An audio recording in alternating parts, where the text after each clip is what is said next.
সারা দেশে ডেঙ্গুর সঙ্গে পাল্লা দিয়ে বাড়ছে প্রাণঘাতী রোগ করোনা। জনমনে আতঙ্ক ছড়াচ্ছে ওমিক্রনের নতুন variant.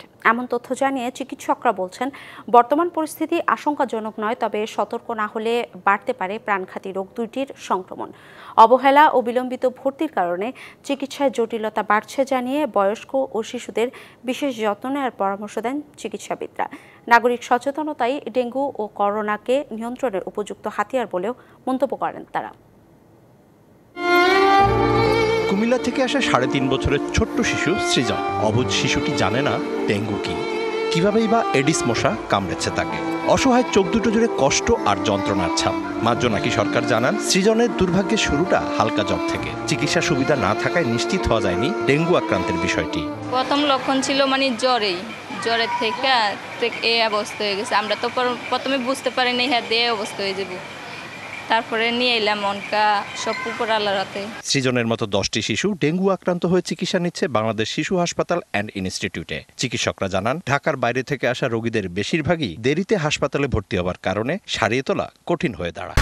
Colour expert, George sap এবং মাইল্ড অন হ্যান্ডস টেকনোলজি সমৃদ্ধ অরিক্স ক্রিস্টাল ওয়াশ। আপনার ডাক্তারের কাছে যেতেই 5 থেকে 7 দিন চলে যায়। সেই পেশেন্টগুলিরই কমপ্লিকেশন দেখা যায় যে বেশি হয়। 24 ঘন্টায় 9 জন পেশেন্ট ভর্তি হয়েছে। আর দিন দেখা যাচ্ছে যে পেশেন্টের পরিমাণটা বাড়ছে।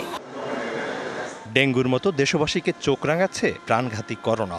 প্রতিনিয়ত করোনা অমিক্রনের নয়া উপধরনের শিকার হচ্ছেন কেউ না কেউ। ঢাকা উত্তরের কোভিড হাসপাতালের এই পরিচালক জানান, গেল 72 ঘন্টায় বেড়েছে রোগী ভর্তি। প্রথম দিকে 1-2টা ছিল, এখন লাস্ট 2 or 3 ডেজে একটু বাড়ছে, 2-3 জন 4 জন করে আমরা পজিটিভ পাচ্ছি।